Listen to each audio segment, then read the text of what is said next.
trois artistes. Et l'artiste principal, pour moi, c'était une évidence. C'était le travail de Diego Sarmiento, qui est exposé là-haut. C'est un tableau magnifique qui me tient à cœur et qui est très important pour moi en tant que lancement dans la matière. Mais j'ai une deuxième pièce qui est pour moi je trouve une beauté, et la collaboration elle est magnifique, c'est avec Aka. Je voudrais bien que tu viennes nous suivre ici. Je veux juste te dire deux ou trois mots sur la pièce, et c'est très simple, c'est juste magique. Magique parce que au début j'invite Aka, bon Aka, je veux collaborer avec toi. Bonjour. Je veux collaborer vraiment avec toi. On ne sait pas ce qu'on va faire, on ne sait pas ce qui va se passer. Et on s'est donné le temps de réfléchir d'un côté à l'autre. Et un cas me dit, je veux bien que la photo se mélange, que la photo interagit. Vraiment, il faut une interaction avec la photo. Et je me suis dit, comment faire pour ne pas, pour faire une œuvre interactive, mais qui reste en photo, qui reste la photo, mais parce qu'une œuvre interactive, elle bouge, elle se transforme. Mais là, c'était un peu dur à réfléchir. Mais finalement, après, je me suis dit, bon, on va respecter la photo, on laisse la photo telle qu'elle. D'ailleurs, j'adore la lumière de cette photo. J'adore la position qui est concentrée. La modèle ferme les yeux de manière comme un peu vitriol, qui rentre à l'intérieur d'elle. Et finalement, je me suis dit, il faut que le fond soit l'interactivité, mais en respectant la photo. Je suis un peu là comme en train de... Ça, c'est le canapé de psychanalyste.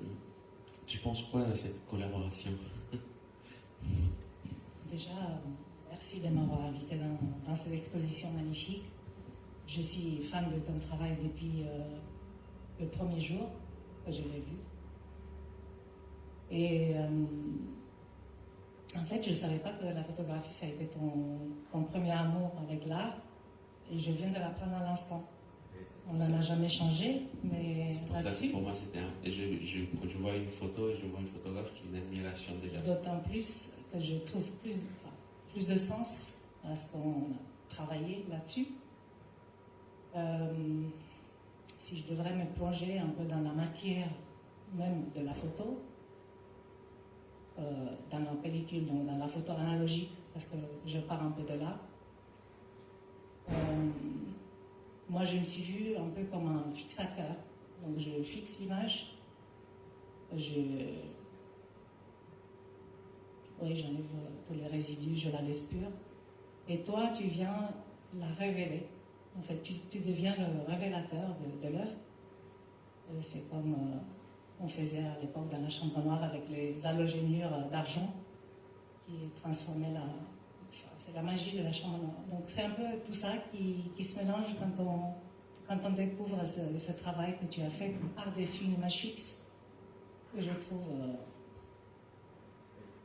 un peu pionnier. Déjà, je trouve l'image, le fait de la lumière, cette lumière qu'il a à la photo, et cette concentration, déjà, l'accent, oui, très intéressant. Et même la qualité de la photo, on voit vraiment chaque iration de la peau, et pour moi, elle était très très puissante cette photo. Et on a donné juste rien qu'une petite transparence, et ça a tout changé.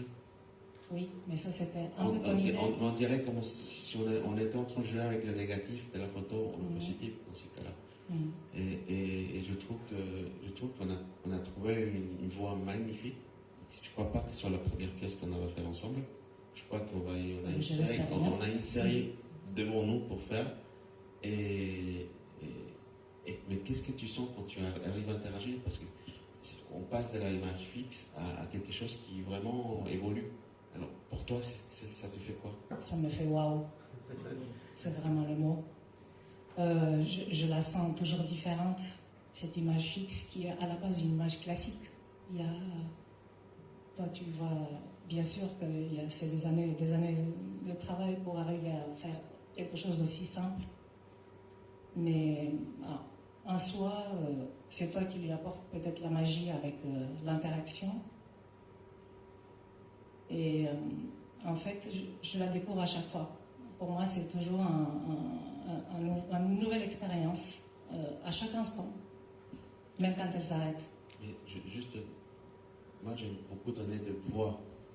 Quand je parle avec un artiste, j'essaie toujours de voir s'il y a un échange à créer et un échange qui va être accepté. Moi, ce que je trouve intéressant, c'est que tu as accepté tout de suite, adhéré tout de suite. C'est pas un artiste avec un ego qui est horrible et dit non, je ne peux pas collaborer. Ça, je trouve très sympa. Et je trouve que même en dehors de mon travail, je crois que ça va évoluer en toi une autre pensée sur la photo.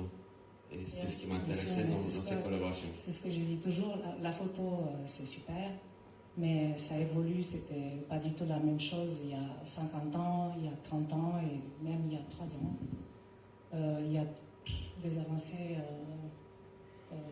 tous les jours, comme peut-être dans l'art numérique. Voilà, c'est exactement la même chose pour la photo. Et c'est vrai que je sens que là, tu as réussi à l'amener ailleurs, un peu plus loin que juste une photo. Et comment ne pas être contente. Voilà, parce que voilà, je suis... Je peux expliquer, parce que ces vidéos, il va rester sur Metahouse, ton engagement comme artiste. Tu peux nous parler un peu de ton histoire artistique, ton chemin? Oui, ben j'ai commencé avec, comme je disais, avec la photo argentique. J'ai eu une dizaine d'années d'argentique avant de passer au digital. Le digital, ça fait quand même presque 20 ans. J'ai mis du temps à m'y mettre parce que je n'étais pas archi convaincue au début. Mais bon, au final, on s'y met tous et tant mieux parce qu'il faut travailler avec les outils d'aujourd'hui et il faut être dans le présent et se projeter voilà, avec... ce sont juste des outils qu'on utilise de façon numérique ou argentique. C'est la même chose. Exactement. Et c'est vrai que c'est une façon de travailler l'image qui m'amène à mes journées, on va dire, pellicule. Donc je réfléchis toujours à une image comme si c'était la seule. Et je ne peux pas... J'avais un rouleau de 12 poses à l'époque, donc c'était pas beaucoup. Il fallait pas trop se rater et... On n'avait pas d'aperçu si j'avais commencé à acheter un dos Polaroid qui m'aidait à peu près, mais c'était pas tout à fait ça. Et par la suite, c'était facile après de passer au numérique, dans le sens où c'était déjà l'image, elle était déjà dans l'appareil, elle était déjà on n'avait pas besoin d'aller trop sur Photoshop ou d'autres outils qu'on a à notre disposition qui sont très très bien. J'ai rien contre, mais c'est dommage de passer plus de temps devant l'écran de retouche qu'un studio. Et le fait de travailler... j'ai commencé avec un travail en extérieur, comme la plupart des photographes, parce qu'au départ, ils n'ont pas tous un studio suréquipé avec tout le matériel et tout ce qui va avec dedans. Et donc avec la lumière du jour, mais petit à petit, l'œil s'éduque et on a envie de le créer de zéro, nous-mêmes. On n'a pas envie d'être dépendant d'une lumière aléatoire. Donc c'est vrai que c'est un travail très précis. Le studio, pour moi, c'est l'endroit où on part d'une toile blanche et on fait tout ce qu'on a envie de faire. Alors, toi, tu es un artiste de studio, un artiste qui est vraiment, aujourd'hui, oui, qui construit, qui compose, qui a la possibilité de prendre le temps de choisir. C'est une image construite, c'est pas l'instant qui est saisi. Dans un moment donné, tu travailles vraiment, tu fais la composition, un peu comme Rembrandt qui peignait tout le monde dans la chambre. Oui, la seule différence, c'est que je fais du portrait. Donc quand je fais du portrait, il y a toujours un instant qui intervient. Il y a toujours un moment qui est un moment volé d'une certaine personne, de mon modèle à ce moment-là. Et donc, c'est à la fois mon imagination, évidemment, mais aussi la fugace du moment. Donc, c'est les deux combinés qui font qu'on a parfois des images plus intimes ou moins voulues.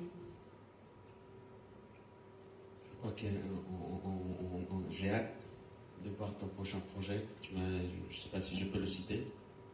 Ton cité de bouquins. Non, pas encore. Non, bon, ben, j'ai hâte de le voir parce que c'est quelques années de laboratoire. Et un artiste qui ne va pas comme les taureaux qui sort une photo et sort tout de suite à dire. Non, tu passes de temps dans un projet, beaucoup des années, pareil. Et ça, c'est rare dans cette génération qui essaye d'aller vite. Dans le portrait, en fait, on me dit toujours ah, tu as réussi à capter quelque chose en moi ou d'unique, ou c'est exactement moi. Mais personne n'est jamais une image fixe. En fait, on est tellement plusieurs à la fois à nous. Et voilà, quand on travaille sur des projets comme ça, de longues années à construire, on a une richesse et des images bien évidemment différentes. Voilà, on dira plus tard.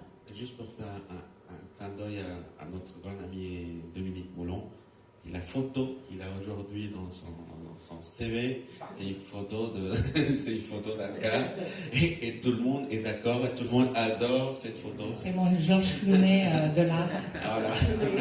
Alors c'est une évidence. Alors tu as réussi à capter le grand homme qui est derrière cette photo. Un moment, oui. Et tout le monde adore. Alors, je trouve que ça, c'est la preuve que c'est une bonne photographe. Merci.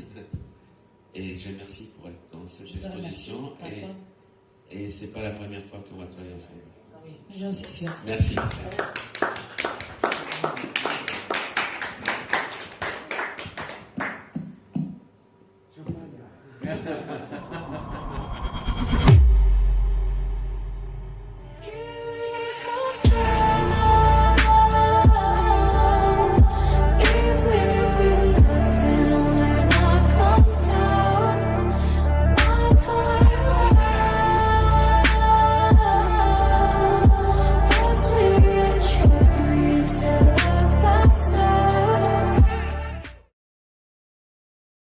My mind on cake.